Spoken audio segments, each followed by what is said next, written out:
గట్కేసర్లో జరిగినటువంటి సభలో తీన్మార్ మల్లన్న టీంని బీసీ ఉద్యమంతో అనుసంధానం చేస్తూ బీసీ ఉద్యమాన్ని మరింత ముందుకు వేగంగా తీసుకుపోవడానికి నిన్న చర్యలు తీసుకోవడం జరిగింది. గత 4-5 సంవత్సరాలుగా నాతో వెన్నంటి నడిచి నాతో పాటు ఉద్యమంలో మమేకమైనటువంటి ప్రతి తీన్మార్ మల్లన్న టీం కుటుంబ సభ్యులందరికీ కూడా శిరస్సు వంచి నమస్కరిస్తా ఉన్నా. మీ కష్టం మామూలు కష్టం కాదు, మీరు పడ్డ శ్రమ మామూలు శ్రమ కాదు. అనేకమైనటువంటి నిర్బంధ సమయాల్లో మీరు చూపించినటువంటి చొరవ, మీరు చేసినటువంటి పోరాటం అది వెలగట్టలేని పోరాటం. నన్ను అనుసరిస్తూ నా వైపు వచ్చి మద్దతుగా నిలబడ్డటువంటి ప్రతి కుటుంబ సభ్యుడికి హామీ ఇస్తా ఉన్నా. మీరు కూడా రాజకీయంగా మరింత ముందుకు రావాల్సినటువంటి అవసరం ఉంది.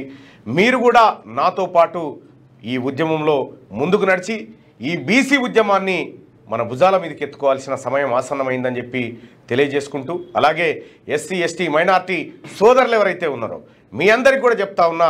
అందుకే 4% తేరా హై బాకీ సభ మారే హై, మీరు 42 ఇచ్చుడేంది 96 మాదే కదా అని చెప్పి నినాదాన్ని లేవనెత్తడం జరిగింది. అలాగే ఆ 4 కూడా అగ్రవర్ణాల్లో ఉన్నటువంటి అసలైన పేదలకు అగ్రవర్ణాల్లో ఉన్న అసలైన పేదలకు దక్కాల్సినటువంటి వాటా, దానికి మాకే ఇబ్బంది లేదు.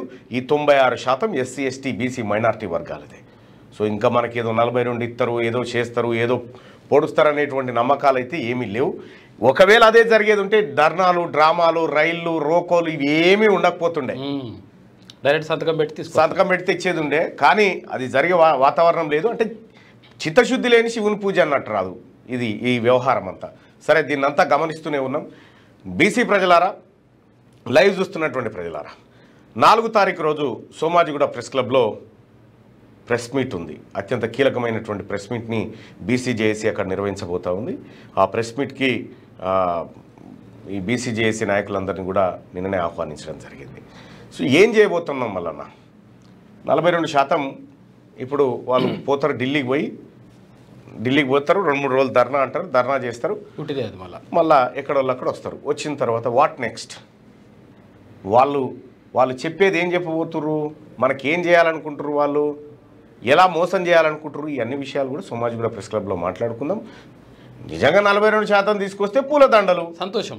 పూలదండలు 42% తీసుకొస్తే విద్యా ఉద్యోగాలలో కూడా 42% తీసుకొస్తే పూలదండలు వేస్తాం, లేకపోతే నల్ల జెండలు.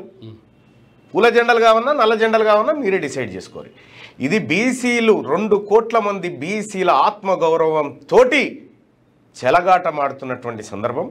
ఈ సందర్భంలో ఎట్టి పరిస్థితుల్లో మా ఆత్మగౌరవాన్ని గెలిపించి తీరుకుంటాం. ఇది మా శపథం.